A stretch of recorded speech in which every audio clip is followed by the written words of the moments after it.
Welcome to the Fantasy Football Profit Podcast, hosted by Craig Phillips and Jeff Torrey. Visit us at fantasyfootballprofit.com. And now your hosts, Craig and Jeff. Welcome everyone to the Fantasy Football Profit Podcast. I'm Craig Phillips, joined as always by Jeff Torrey. Today we're still looking at 2022, our final two episodes of the 2021 season here. We're doing sleepers today, and then we're going to end it on our next show with the Fantasy Football Awards from this past season. But today we're talking sleepers. We're looking at each position, trying to pick a sleeper, maybe somebody a little more under the radar than we did on breakouts last week, and trying to figure out what we think. Who's a guy that could make a jump that people maybe aren't talking about as much. So let's jump into this thing, Jeff. Quarterback. I feel like this is actually the toughest. So let's get it out of the way. For me, it was at least the toughest to find a good player that I felt strongly about. But who are you looking at here at quarterback? As far as the sleeper goes, I'm actually going to go with Mac Jones. I don't expect him to kind of be the breakout player or anything like that, but I do think that he showed enough. And in that scheme, in that offense, I do think that he can start putting up numbers. I don't feel like they ever go fully run heavy. Obviously, they have the ability, but they definitely try to keep him involved. And as a rookie, he probably did the best. That's not saying a ton, but at the same time, I do feel like he showed enough where I'm like, I think he can make a big jump his sophomore year in the NFL. So if I was looking for the best bet as far as just rookies this year, or young guys that didn't play all that well, but have an opportunity to be relevant next year, I would put my money on Mac Jones at the moment. I'm good with that one. He didn't, it's one of those things where they didn't let him, completely do everything this year, right? And Tom Brady had a similar thing. His first year, he didn't do necessarily a lot, or his first year starting. So Mac Jones could be a good one. I went rookie. It doesn't maybe feel that like a great pick. I don't know. I'm going Trevor Lawrence because I feel like the shine is off him completely. Where the breakout candidates, like we even talked about Justin Fields, it's going to be Justin Fields, it's going to be Trey Lance. That's what people are going to be talking about, right? Those are the guys. Trevor Lawrence is just, forgotten because of what happened this year. It was a bad year. Trevor Lawrence didn't look great. He looked better in this past weekend against the Colts. It wasn't like a special game necessarily, but it was definitely better, and you definitely saw some signs. So we'll see, who their new coach is, what happens there. But I think I'm going to give him the benefit of the doubt that this guy is going to be ranked 20th at best. And maybe he's going to be better than people just wrote him off way too quick.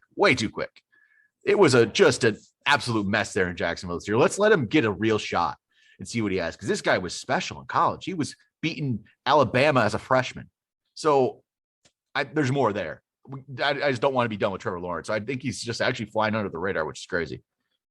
Really, I don't really mind anyone backing any of the rookies at the moment. We got way too high on them, and then they acted like rookies. They played like rookies, and then everyone completely left them. Right? Yep. I'm not done with any of them. I right now, the way it looked to me and why I picked like Mac Jones over Trevor Lawrence, I don't think any of these guys don't have the ability to be an NFL quarterback quite yet. I'm just going with the best situation because it's very difficult to succeed when they're not. And right now, Jags have a lot of legwork to do, but absolutely. I mean, there is a reason why he was number one overall. Like, yeah, you do miss on that pick every once in a while, but Lawrence was not that guy where he got hyped up right at the end. He has a lot of ability. So I don't mind that pick at all. All right, running back sleepers. Actually, before we, I want to throw in. I have my sleeper list is a little strange. I get it, but I do want to throw in one more name that is insanely well known. But I want to throw it in as a sleeper because it feels like he gets discounted every year, and even more so this year. I have a feeling that you're going to be able to get him at a discount again. Sleeper, maybe not the right word, but there was a moment where I was like, is Russell Wilson a sleeper? I mean, undervalued for sure. I think it'll be undervalued for sure. Yeah, 100%. Yeah. Funny thing is, I actually put him. I posted on Instagram today. I did a bust post of like who are the bust of the year, which we'll get into our bust. I don't know on the award show, but Russell Wilson did make my list. He's not going to be my bust of the year, but he was one of my 10. I would say that. Some people actually disagreed with me, but I'm like, I think he was. After he came back from that injury, he just wasn't good. But I think it was the injury. It was the injury. But he's not my bust of the year, obviously. But he's just one of those guys. People didn't agree necessarily, but he's going to. He didn't perform. For whatever reason. What? Right. But I'm not like he did start playing better at the end of the year. So the numbers were better. And I think that we'll see some stuff. Even DK Metcalf played better than with that. So you can see the difference. We'll see what happens. And they had a running game all of a sudden, right? With Rashad Penny. Oh, yeah. Running game plus the finger was slowly getting better. That you could tell right after he came back from that injury. He was not the same for 3 games at least. Yep. All right. Running back sleepers. Who are you looking at? Running back. Okay. This one was funny because I made this list before it was all said and done. And the guy, and I have a new one. I have a different guy that's much more of a sleeper, but I laughed because I really thought that Javonte Williams was going to be like still a sleeper because Gordon would still be there. And I don't think he's going to be gone. And I thought people would sleep on him, but right now it's very apparent as much as we love him. You're starting to hear the other things, and he kind of showed out the last couple of weeks. So I don't think he's gonna be a sleeper anymore. He's actually this is an early ranking. There's not a lot of people out there. He's 10th on Fantasy Pros. Yeah. Okay. First of all, that's way too high. And I only say that because you don't even know if Gordon's going to be there yet. It's real early, but he's 10th. But so I was like, okay, well, he's not a sleeper. And I made this a couple of weeks ago when I was like, Gordon was still doing very, very well. And Javonte, even though he was good, you're like, oh, he's going to be RB number 2. And I was like, I'll draft him as an RB number 1, even at that position. So, okay. But instead of that, I'm actually going to go a much more pie in the sky. Like if the stars align, this is a sleeper that I can throw at the end of my bench and we'll see what happens. Really offseason is going to tell a lot more. I'm actually going to say Uranus Johnson. So I know, right? So right now you can make a lot of reasons why he is not going to be worthwhile. First of all, you have 2 guys that are probably top 20 running backs ahead of him on the same team, right? You have Chubb, you have Hunt, and you have a Cleveland team that is, they're even, there was like whispers that maybe they'll like get rid of Baker. Like they're trying to find a new identity. So there's a lot going against him, but at the same time, he played wonderful when he got the time to play this year. He played very, very well. Week 7 against Denver, 22 carries for 146 yards and a touchdown. Week 10, when he got 19 carries, he ran for 99 yards. He was very, very good. And even more so, if it works out in his direction, because I think he might have done what was needed for another team to take a shot on him, because he will be a restricted free agent. And how much money can you throw at the running back position unless you're going to deal someone, right? So I feel like if I'm Cleveland, either, if there's any other team that's willing to spend some money on him, you're going to be like, we got to let him go. Or you say, you know what, maybe we deal one of our other big names for something a lot more and we keep him as the number 2. Yep. Like maybe you deal Kareem Hunt right now. It would be a good time to do it. So yeah, there's a lot stacked up against him at the moment, but I do see a way out where Uranus Johnson turns into a very good running back in the NFL and you'll get him for nothing. So he's going to be my sleeper. No, he played great when he got an opportunity. It's good. Yeah, this is early. We'll see how it plays out in Cleveland, but if he got a shot, he's going to be good. That's for sure. All right, my pick, man, I went back and forth. I don't know. This is a hard one for me this right now. There's a lot of guys I kind of like that I'm just not sure how they qualify yet. So I'm actually still, as I'm saying this, I'm filibustering because I'm trying to figure out who I'm going to say. Can I guess? Sure. Miles Gaskin. Yeah, that's the one. That's the one. He's finally going to come into his own. I had a couple different, like one of the first that came to my mind, but I just don't know how people are going to feel about him and where he's going to go, was Michael Carter. I like Michael Carter. In the injury at the end where it kind of slowed him down and it kind of stopped his momentum in people's eyes, that could be where he still becomes that sleeper candidate. In the very early ranks, he's at 31. So I feel like that's a great position to get like an under the radar guy. And I liked what I was seeing from him when he finally started to get opportunity. So Michael Carter's kind of my sleeper pick. I just don't know if it's going to actually play out that way where we might look back at me saying this in 4 months. Yeah, it's gonna be like, he's too high. Javonte Williams for me, right? Yeah. But as of today, at ranked like 30th, 31st, I think Michael Carter is my sleeper pick. The Jets need to get better, obviously, but maybe Zach Wilson improves. We don't know. We just don't know yet. But no, even you saying that though, I mean, I don't. They do have to get better, but how much better? Because we saw the talent, right? And even though I think DeAndre Swift is a more talented running back, he was on a terrible Lions team, and he was still very relevant in fantasy, and we both loved him. So it's the usual that a running back has to be on a good team in order to be successful throughout the year, but it's not the rule. Absolutely. So I think Michael Carter is talented enough. I do like that pick. Did you have another one? Well, I have a couple deeper guys. One of them this would be another like type where it's like other things have to happen. Yeah. Khalil Herbert from Chicago. I liked what I saw with Herbert when Montgomery was out. Then Montgomery came back and you never saw Herbert again. I'm not sold on Montgomery. Still not. I'm just not there. I don't know what'll happen. Khalil Herbert, I think, would be interesting if he got an opportunity. There's some Ramondre Stevenson. Again, I don't know how to classify him. He's actually in the early ranks. He's like 53rd. I think Ramondre Stevenson would be my second pick, actually. Yeah, I was gonna say I think he's a legit one. So he's really it's Stevenson for me, or it's Carter for me, and then Stevenson a little further down. Those are like really my plays that I really like a sleeper. And actually, I'll go deep, like a deep, like like an actual deep sleeper, way under the radar, just to not draft, obviously, but. This depends on how Seattle plays out. It's not Rashad Penny. It's not Chris Carter. DJ Dallas. We don't know at all how that's going to shake out. So Rashad Penny played amazing at the end of this year. Like that guy was good, but he's a free agent. So he played for that contract immediately. He was really, really good. We don't know where that's going to land him. But if he's not there, DJ Dallas, interesting name to pay attention to. So. All right, wide receiver. What do we got? All right. Once again, I made when I made this list, I was not expecting him to continue his tear, right? And it was a name that I brought up in the beginning of the year. Yeah. And I want to say St. Brown, from Detroit. He was on a bad team. I didn't think that he was going to continue, but he really did.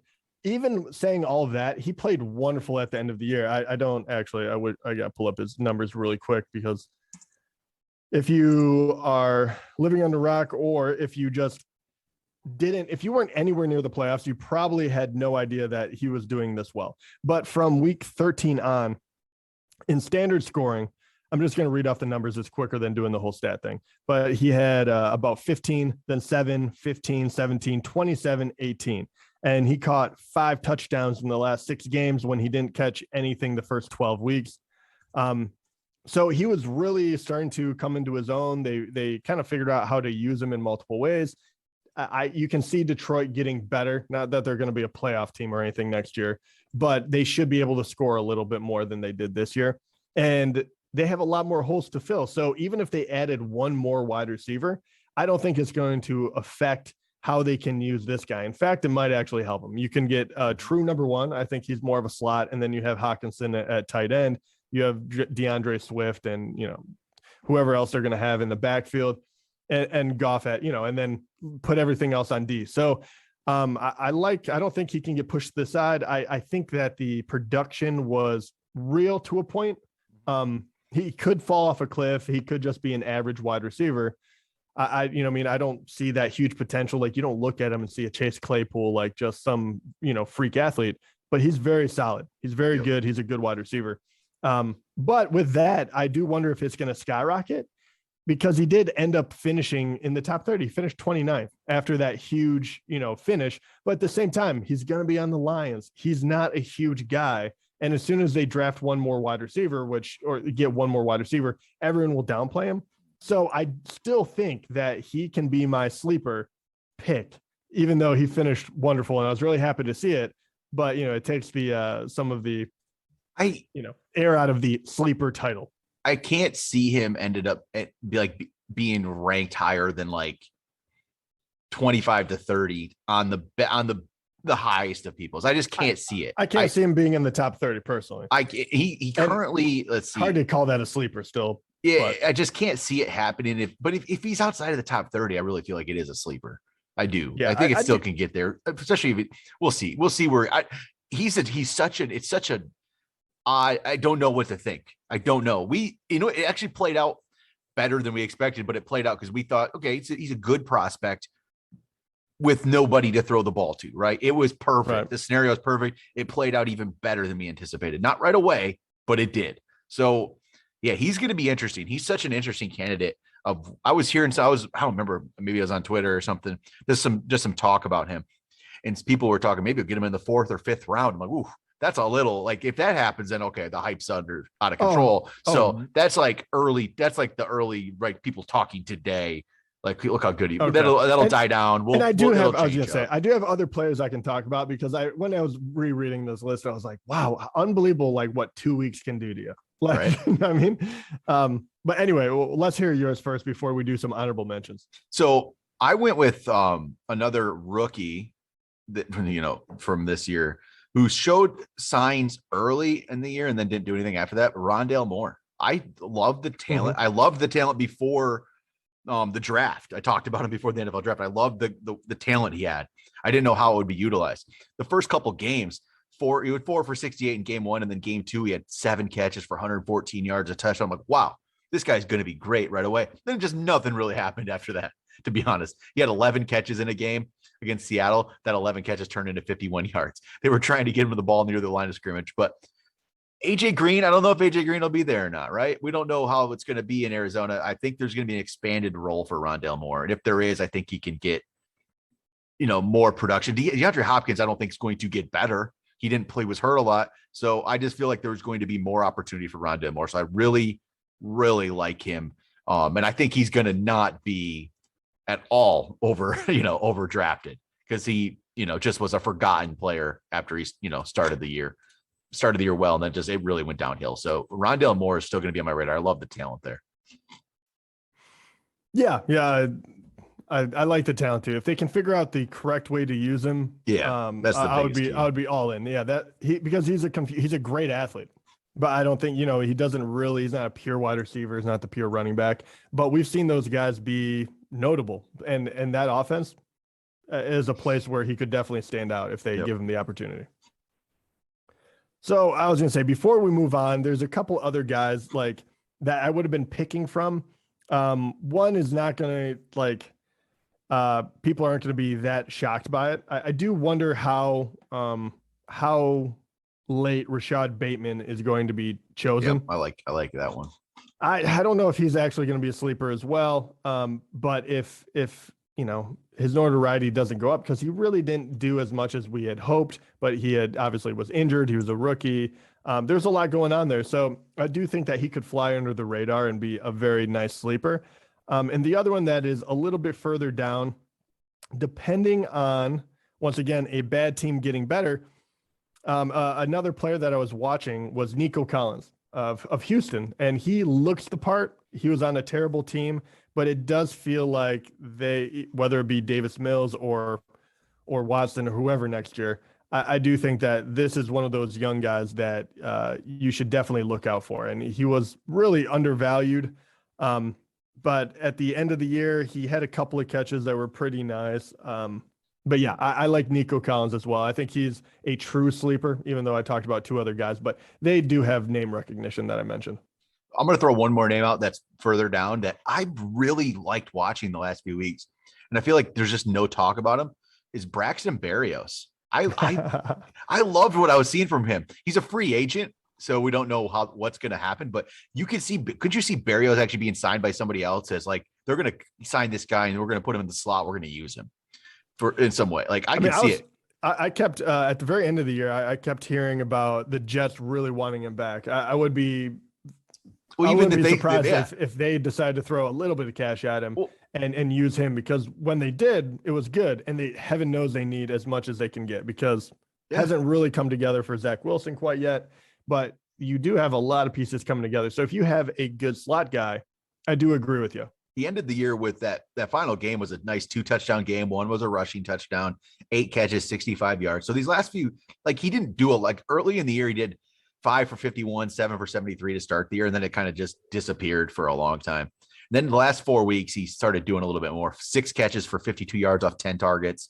He only had 1 catch for 26 yards against Miami, but he also ran the ball twice and got a touchdown on a run. Then he had 5 for 37, not huge, but 5 for 37. They gave him a carry again in that one. Then he ends with 8 for 65, a touchdown, ran 2 times, ran a touchdown in as well. So just like the usage, he's a lot further down the list. He's more of a deep sleeper, but just a name I like to throw out there for sure. But all right, tight end, Jeff. This is an interesting one always. What do you got? Yeah. Actually, I did have one. And tight end is a weird one. It's not a very long list, but as a sleeper for me, someone that you're not gonna draft as a starter. He ended up number 22 this year, and that is Cole Kmet. He was a young guy. He's, kind of on his way up. The offense on Chicago should be a little bit better, and they did use him. Obviously less in the beginning and more. Nothing out of this world. I think he probably topped out at 6, targets, in a game.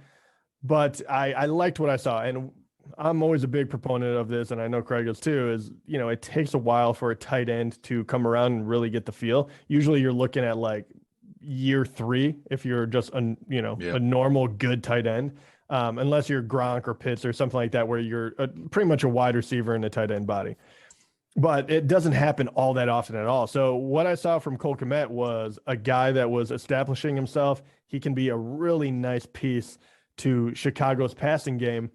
And he's already catching stuff. So I think with another year under Fields' belt and them figuring out what they're going to do with all the other wide receiver pieces, I think he could be a really solid tight end. And if he takes another step, and if they target him a lot more in the red zone, which they did not do at all this year, he didn't catch 1 touchdown. He could really be a tight end that could perform and be fantasy relevant out of nowhere. Yep. He's definitely one that would be on my radar for sure. He's probably, he'd be one of my picks, I would say for sure. But so last week, in a breakout show, I talked about Josiah De Guara, who he probably is really more of a sleeper, deep sleeper, but he actually had a nice, I don't know if you saw that nice 62-yard touchdown catch the other day. So that was nice. Right after I said that, 62-yard touchdown for De Guara. I'm not going to put him on this, but I'm actually going to go, there are a couple names, but I like to go with tight end. I'm just going to go off the board. I don't care again. I'm going to go off the board with tight end. I'm going to go Brevin Jordan from the Houston Texans, a rookie. He'll be in his second year. Let me see if I had some numbers earlier, but he didn't even play until partially through the season. And it's not like he put up this massive numbers, but he was a good prospect coming out of high school, went to Miami, drafted in the 5th round. He was a good prospect. He didn't let's see, at the end of the year, 4 for 56, 4 for 26, 7 targets. He was just getting some work. And I kind of liked what I was seeing. He had 3 touchdowns in that short time he played. He only started in week 8. He ended up 3 touchdowns in that time. So Brevin, he's way down the list. This is, again, not guys you're going to draft, but Brevin Jordan, I kind of like him. De Guara, I like him. Those are the 2 guys I like. But I'm going to go might be a little higher that people are going to forget about. I'm just going to throw it out there. We've said it before. Irv Smith coming back from injury.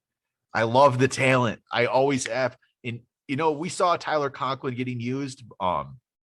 There'll be a new coach now, new staff. We'll see what they do with hopefully a healthy Irv Smith. That guy is talented as can be. It'd be awesome if he's healthy and gets that shot. And he really could be under the radar and be a great pickup in fantasy for you next year. So Irv Smith is really my real pick. My deeper picks, De Guara and Brevin Jordan. So yeah, I love Irv. So yeah, I'm rooting for him. I really hope so. I was hoping that he was going to make a big step this year, and obviously injury kind of derailed that. But yep. All right, there we go. There's some sleepers for 2022. This could change big time when we come back after draft and free agents, because things could change around quite a bit. But we'll be back with one more episode for you guys of awards. End it with the award show. Talk to you guys next time.